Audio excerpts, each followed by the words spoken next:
नमः सर्वेभ्य। मैं प्रशांत उकलकर शास्त्री स्वागत करता हूं आप सभी का आपके अपने YouTube चैनल में, जिसका नाम है संस्कृत सुधा, जहां हम पढ़ते हैं संस्कृत बहुत ही रोचक और सरल ढंग से। दोस्तों, आज के इस वीडियो में हम बात करने वाले हैं संस्कृत व्याकरण के एक महत्वपूर्ण प्रकरण की, जिसका नाम है शब्द रूपानी। दोस्तों, मैं आपके लिए लेकर आया हूं शब्द रूपों को याद करने का सबसे आसान तरीका। मैं आपको याद दिला दूं, इसके पहले वाले वीडियो में हम शब्द रूपों के दो प्रकार अर्थात स्वरांत शब्द और व्यंजनांत शब्द, इनमें से स्वरांत शब्दों की बात कर चुके हैं। जो लोग उस वीडियो को नहीं देख पाए हों, उनके लिए मैं उस वीडियो की लिंक डिस्क्रिप्शन बॉक्स में दे रहा हूं।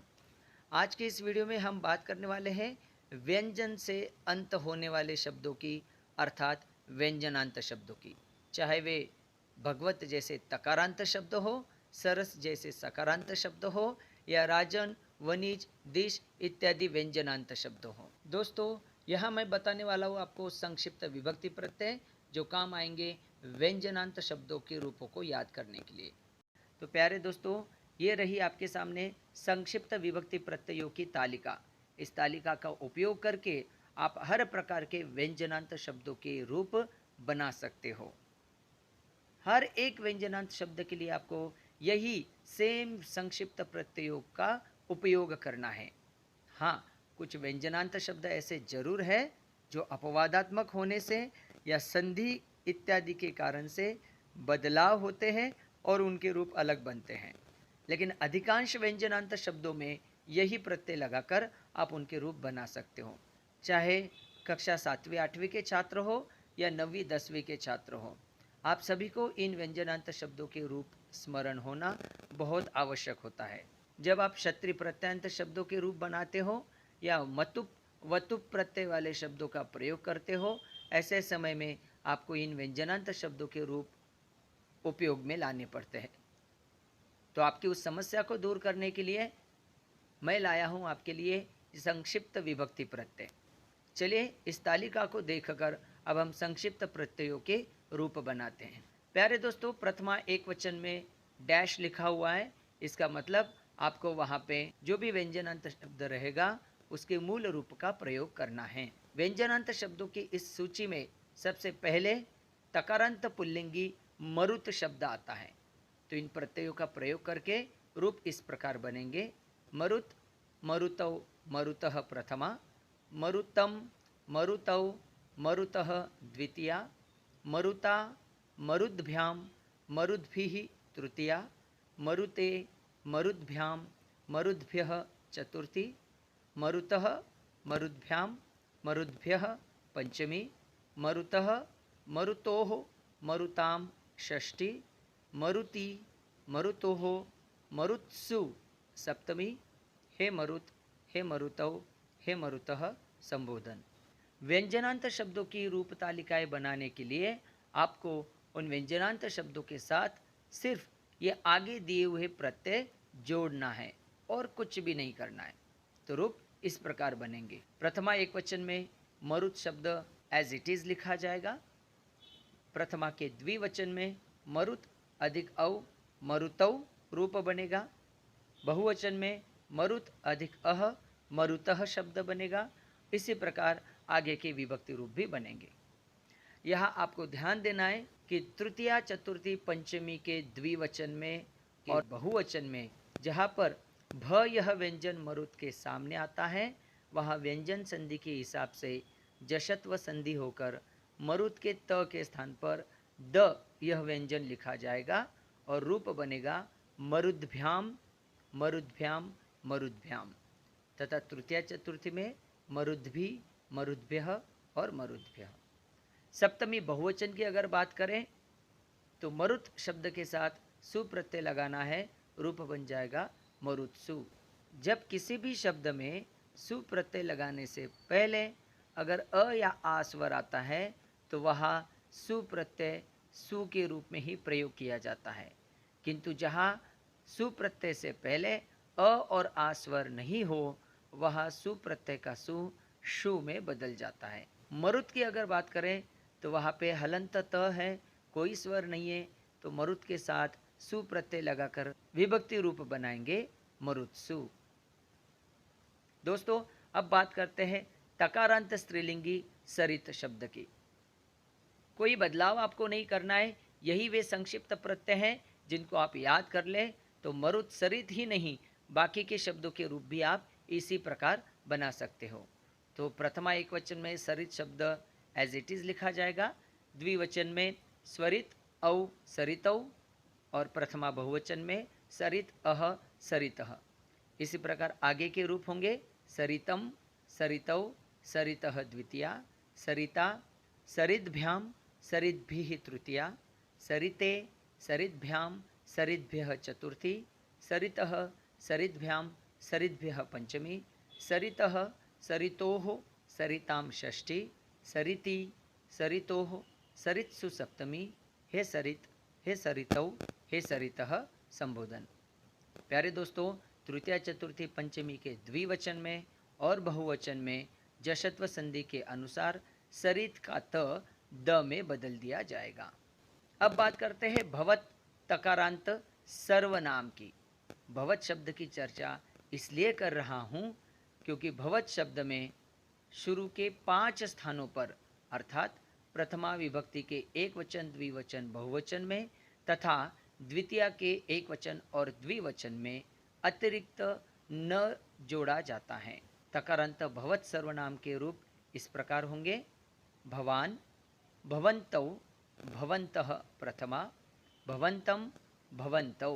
अब द्वितीय बहुवचन से आगे यही प्रत्यय आपको लगाने हैं, यहाँ अतिरिक्त न नहीं जोड़ा जाएगा, तो रूप इस प्रकार होंगे, भवतः द्वितीया, भवता भवद्भ्यां भवद्भिः तृतीया, भवते भवद्भ्यां भवद्भ्यः चतुर्थी, भवतः भवद्भ्यां भवद्भ्यः पंचमी, भवतः भवतोः भवतां षष्ठी, भवती भवतोः भवत्सु सप्तमी।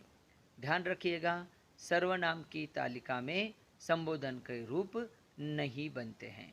प्यारे दोस्तों, इसी प्रकार अगर आप तकारांत पुल्लिंगी भगवत शब्द के रूप भी बनाने चाहो तो रूप इसी प्रकार बनेंगे, भगवान भगवन्तौ भगवन्तः प्रथमा, भगवन्तं भगवन्तौ।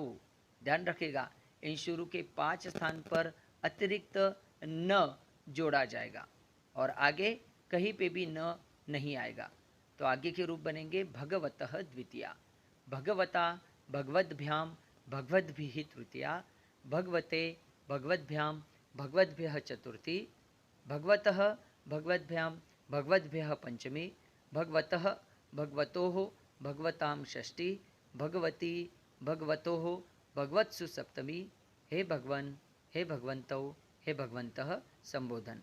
संबोधन के विभक्ति रूप प्रथमा विभक्ति के रूपों के समान ही बनते हैं। आइए अब बात करते हैं चकारांत स्त्रीलिंगी वाच शब्द की। वाच शब्द के रूप बनाते समय प्रथमा एक वचन में रूप बनेगा वाक, वाक या वाग, ये दोनों प्रकार के रूप बनते हैं और आगे इन प्रत्ययों का इस्तेमाल करते हुए वाच अधिक औ वाचौ, वाच अधिक अह वाचः, इस प्रकार के रूप बनेंगे। द्वितीया में वाचम वाचौ वाचः, इस प्रकार के रूप बनेंगे।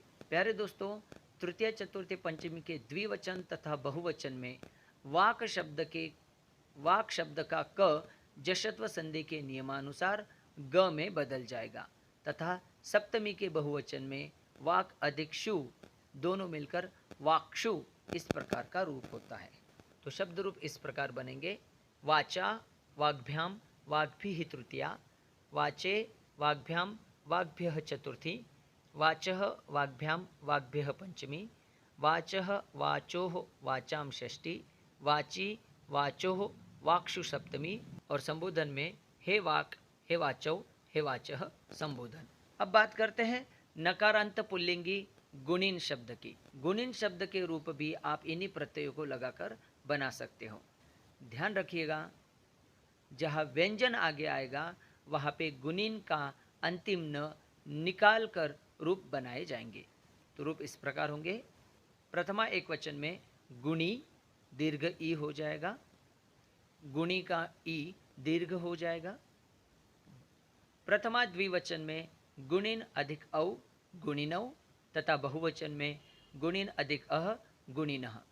द्वितीया में गुणिनम गुणिनौ गुणिनः। तृतीया से आगे गुणिना गुणिभ्याम गुणिभिः तृतीया। गुणिने गुणिभ्याम गुणिभ्यः चतुर्थी। गुणिनः गुणिभ्याम गुणिभ्यः पंचमी। गुणिनः गुणिनोः गुणिनाम षष्ठी। गुणिनी गुणिनोः गुणीषु सप्तमी।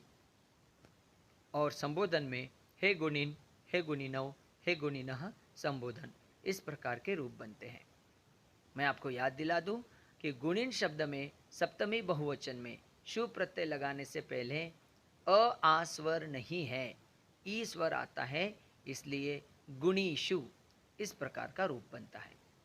अब बात करते हैं राजन नकारांत पुल्लिंग शब्द। प्यारे दोस्तों याद रखिएगा, राजन शब्द के रूप इन अन्य सभी शब्दों से अलग बनते हैं, लेकिन अगर आप गौर से देखिए तो उन विभक्ति रूपों में भी अंतिम जो संक्षिप्त प्रत्यय जोड़े जाते हैं वे इसी प्रकार के हैं। राजन शब्द के विभक्ति रूप इस प्रकार बनेंगे: राजा, राजानौ, राजानः प्रथमा, राजानम, राजानौ, राज्ञः द्वितीया, राज्ञा, राजभ्याम, राजभीः तृतीया, राज्ञे, राजभ्याम, राजभ्यः चतुर्थी, राज्ञः, राजभ्याम, राजभ्यः पंचमी, राज्ञः, राज्ञोः, राज्ञां षष्ठी, राज्ञी या राजनी, राज्ञोः, राजसु सप्तमी। और संबोधन में हे राजन, हे राजानौ, हे राजानः संबोधन। अब बात करते हैं सकारांत पुल्लिंगी विद्वस् शब्द की। विद्वस् शब्द के रूप बनाते समय पहले 5 जगह पर, जिसको सर्वनाम स्थान कहा जाता है, अर्थात प्रथमा का एक वचन, द्विवचन, बहुवचन तथा द्वितीय के एक वचन और द्विवचन में विद्वान शब्द में न जोड़कर रूप, न या अनुस्वार जोड़कर रूप बनाए जाते हैं। विद्वस् शब्द के रूप इस प्रकार होंगे: विद्वान, विद्वांसौ, विद्वांसः प्रथमा, विद्वांसम, विद्वांसौ, विदुषः द्वितीया। ध्यान रखिएगा, तृतीया, चतुर्थी, पंचमी के द्विवचन तथा बहुवचन में विद्वत् शब्द के रूप बनाते समय विद्वद इस प्रकार द का इस्तेमाल किया जाता है।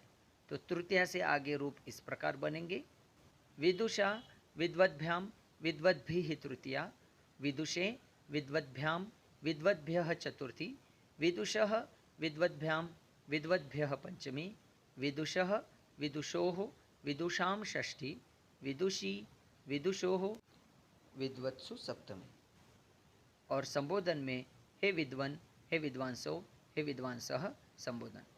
तो प्यारे दोस्तों, देखा आपने, इन्हीं संक्षिप्त विभक्ति प्रत्ययों का प्रयोग करके आप हर प्रकार के व्यंजनांत शब्दों के रूप बना सकते हैं।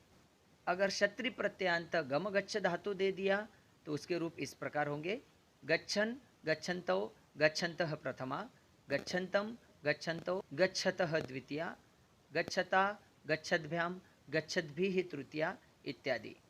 और अगर मतुप या वतुप प्रत्ययांत शब्द हैं तो उनके रूप इस प्रकार बनेंगे: गुणवान, गुणवन्तौ, गुणवन्तः प्रथमा, गुणवन्तं, गुणवन्तौ, गुणवतः द्वितीया, गुणवता, गुणवद्भ्याम, गुणवद्भिः तृतीया इत्यादि। तथा शक्तिमत शब्द के शक्तिमान, शक्तिमन्तौ, शक्तिमन्तः प्रथमा, शक्तिमन्तं, शक्तिमन्तौ, शक्तिमतः द्वितीया, शक्तिमता, शक्तिमद्भ्याम, शक्तिमद्भिः तृतीया इत्यादि।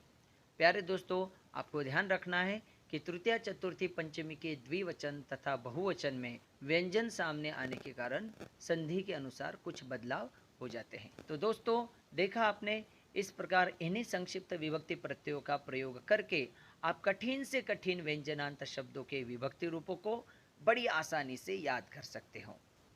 तो प्यारे दोस्तों, आशा करता हूँ ये वीडियो आपको ज़रूर समझ में आया होगा। इसी प्रकार की आसान ट्रिक्स लेकर मैं फिर उपस्थित होऊंगा। संस्कृत व्याकरण से संबंधित अगर कोई भी शंका आपके मन में है तो बेहिचक आप कमेंट बॉक्स में कमेंट ज़रूर कीजिएगा। आपकी उन सारी शंकाओं का समाधान ज़रूर किया जाएगा। अगर ये बातें आपके समझ में आई हैं तो इस वीडियो को लाइक, कमेंट और शेयर ज़रूर कीजिएगा। और हाँ, जिन लोगों ने अभी तक चैनल को सब्सक्राइब नहीं किया है वे चैनल को सब्सक्राइब करना ना भूलें। नई जानकारी के साथ फिर मिलेंगे अगली वीडियो में। तब तक के लिए धन्यवाद। पुनर्मिलामः।